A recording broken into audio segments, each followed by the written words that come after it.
This is the game I gotta try.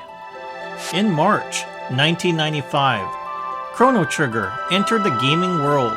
Created by Squaresoft long before they became Square Enix, this sprawling tale of adventure, friendship, and time came at a point in gaming history where there was nothing else quite like it. Sure, Square had already been pumping out fantastic RPGs like Secret of Mana, Super Mario RPG, and Final Fantasy II up to 3 by the time Chrono Trigger was released, but it still felt different. It still does, almost 3 years after its release. I never played Chrono Trigger back then, but seeing my friends on the internet and in real life have the same reaction when I tell them I haven't played it yet. What do you mean you've never played Chrono Trigger? Has actually pushed me to pick it up and play it. 3 decades after the game was released, people will still hold this powerful little RPG in their hearts and minds. And now that I played it, so do I. This video is my tribute to a genre-defining game I took far too long to experience. Please join me in celebrating one of the greatest RPGs of all time in Chrono Trigger, a masterpiece and an enduring classic.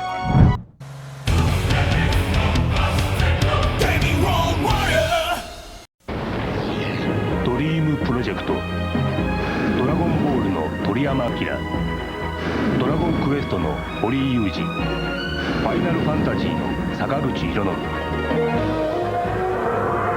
僕らの夢が今時空を超える。クロノトリガー予約キャンペーン実施中。スクエアソフト新発売。Chrono Trigger's journey to legendary status began in October 1992. This was when 3 gaming icons conspired to make something that the world hadn't seen before. The triple threat included the creator and producer of Final Fantasy, Hironobu Sakaguchi, the creator, writer, and game designer for Dragon Quest, Yuji Horii, and the creator of Dragon Ball and character designer for Dragon Quest, Akira Toriyama. Known as the Dream Team by Square, this trio of creatives were given roughly 60 developers, a producer, Kazuhiko Aoki, a scenario writer, Masato Kato, and the seed of an idea that would grow into one of the game's defining elements. You see, Chrono Trigger wasn't planned to have a time element in its early stages.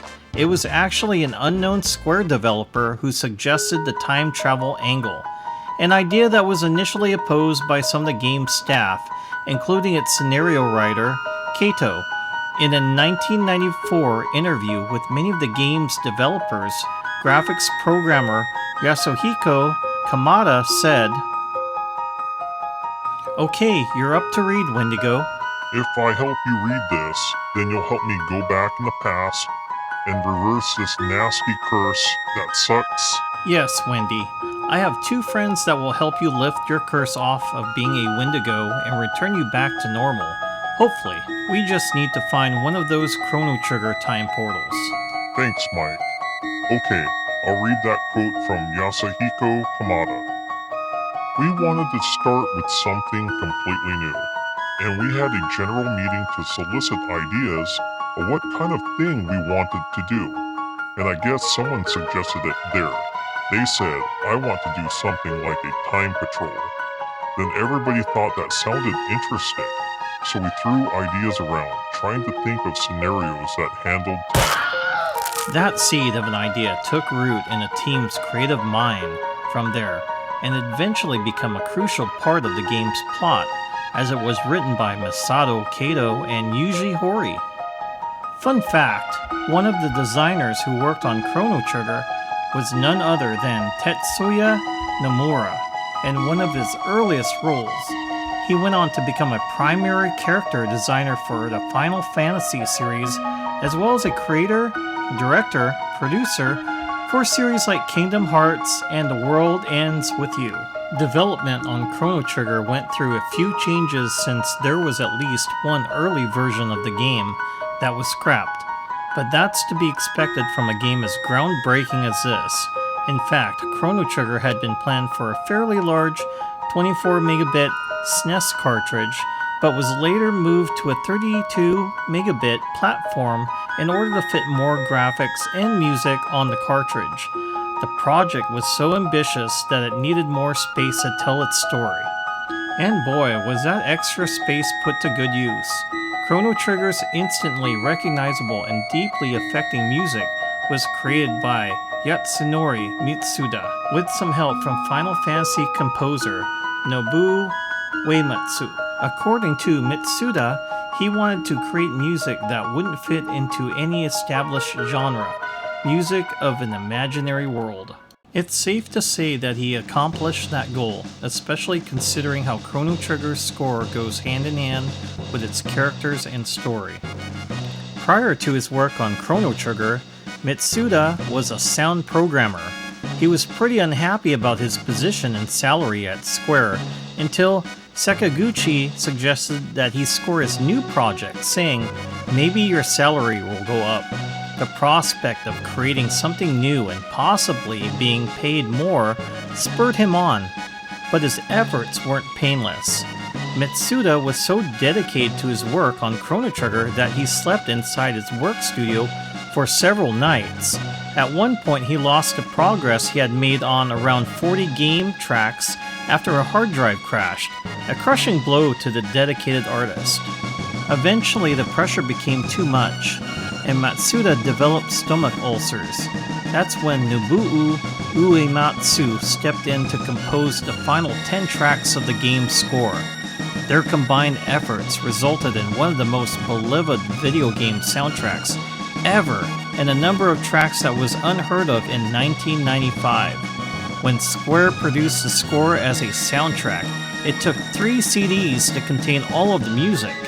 Now that we know a little bit how the game came to be, we can talk about the game itself. In some ways, Chrono Trigger looks like a standard 2D JRPG of its era. It has an overworld map, explorable forests and cities full of NPCs to interact with, and plenty of quests to engage in. However, Chrono Trigger also does a few things that set it apart from RPGs of the time, and even modern ones as well. For instance, Chrono Trigger doesn't have random encounters. All enemies and possible fights are visible as you explore, and you don't go to separate battle screens once a fight is initiated either. All combat happens without transitions. Sometimes that is still pretty rare to see in this type of JRPG. Additionally, Chrono Trigger makes use of an upgraded active time battle system that was first introduced in Final Fantasy IV. With ATB, you select actions from a menu just as you would in any other RPG, except a bar fills up as time passes. This ATB bar determines when a character can act, and they will activate whatever action you selected once their bar fills up. You can also play Chrono Trigger in wait mode, which makes it more like a standard RPG in that time stops while you're in the action menu. However, active mode is really the way the game is meant to be played, especially after you gain access to powerful combo moves, in which 2 or more characters activate their techs at the same time once their ATB bars are filled. This can result in flashy moves like Ice Sword, a combination of Chrono's Spin Cut and Marl's Ice, or X-Strike, a combination of Chrono's Cyclone and Frog's Slurp Cut. Chrono Trigger's narrative takes place on an alternate version of Earth, across time periods from 65 million BC to 2300 AD.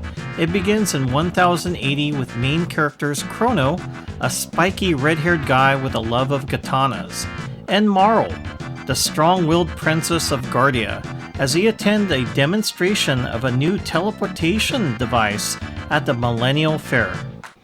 When Marl volunteers to be part of the demonstration, her pendant reacts with the machine and creates a time portal that she gets sucked into. With the help of his mechanically minded friend Luca, Chrono is able to create another portal to chase Marl to 600 AD. In the Middle Ages, Chrono and Luca meet an anthropomorphic frog warrior named, well, Frog.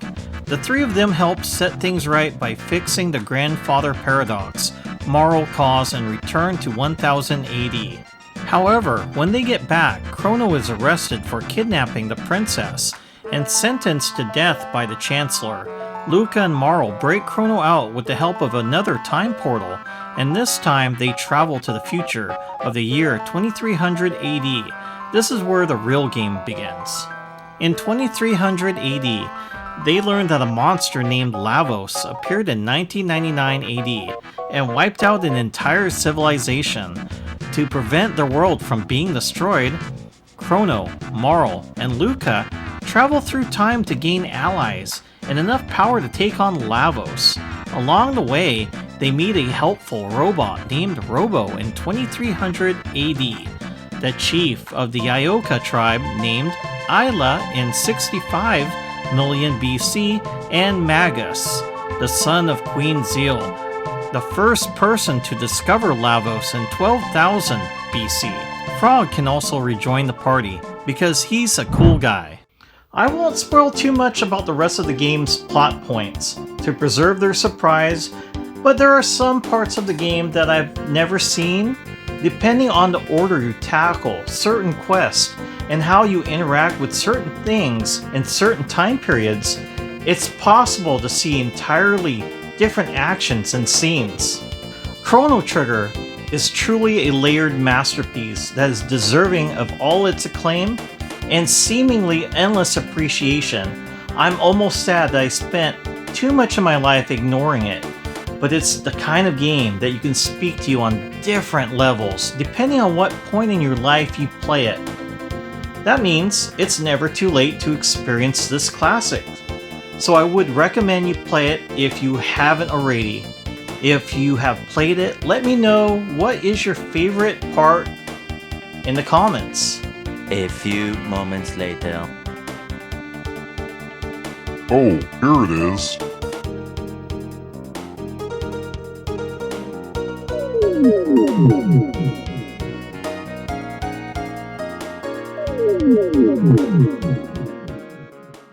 Squeal louder! Squeal like a pig! He got a little pretty mouth, ain't he? What the heck? I think I landed in the wrong place and time. Better leave before those freaks get me. Leave me alone, you fart knockers.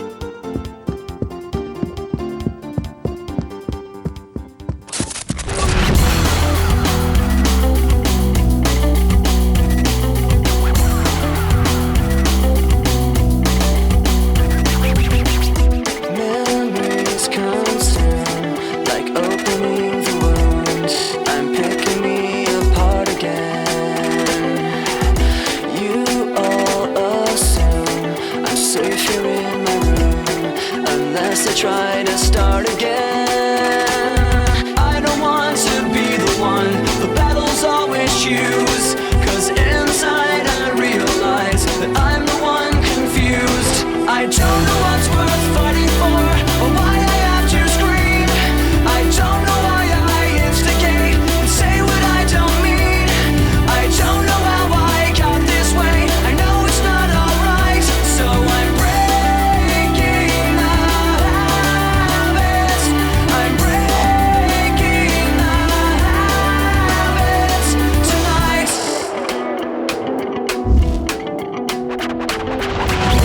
Watching my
Thanks so much for watching this tribute video. Please leave a like if you enjoyed it, and don't forget to subscribe for more awesome videos on the Gaming Road Warrior channel. See you next time, and remember, gaming is your road to adventure.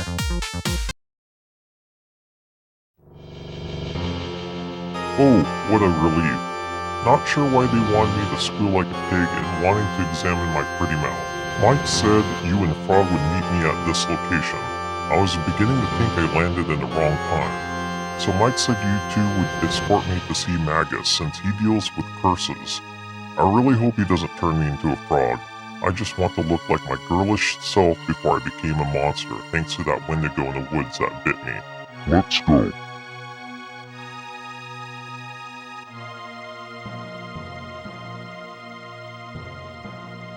Squeal louder and squeal like a pig.